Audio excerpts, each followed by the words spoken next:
Alors, c'est vrai qu'en matière de travaux et de DTG, on est au cœur de l'action, puisque nous faisons voter, enfin nous présentons en Assemblée générale le diagnostic technique global et on remarque que malheureusement, les copropriétaires ne sont pas trop enclins à voter le diagnostic technique global.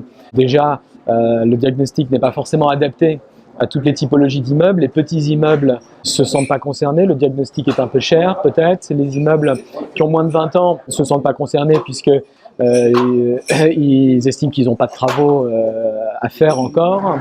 Et puis c'est vrai que pour beaucoup, c'est un diagnostic de plus. Après les ascenseurs, après l'audit énergétique, et puis tous les diagnostics termites, amiante, ça leur fait beaucoup.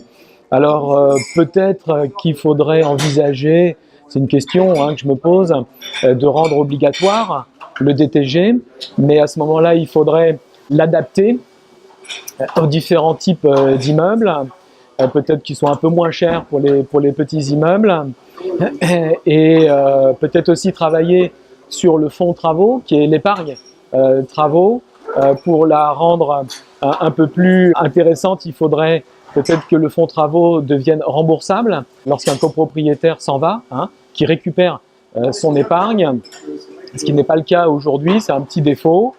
Et puis pour inciter les copropriétaires à voter des travaux, il y a plusieurs modes d'action. Je dirais par exemple déjà baisser ou simplifier les règles de majorité de vote en Assemblée générale.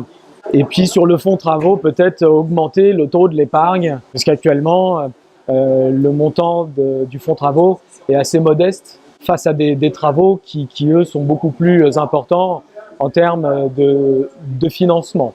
Voilà, donc il y a beaucoup de choses à faire, je pense, pour inciter les copropriétaires non seulement à épargner, les encourager à faire un audit, et, in fine, les inciter à faire des travaux pour l'entretien du patrimoine, puisque c'est ça l'enjeu, c'est l'entretien du patrimoine de tous.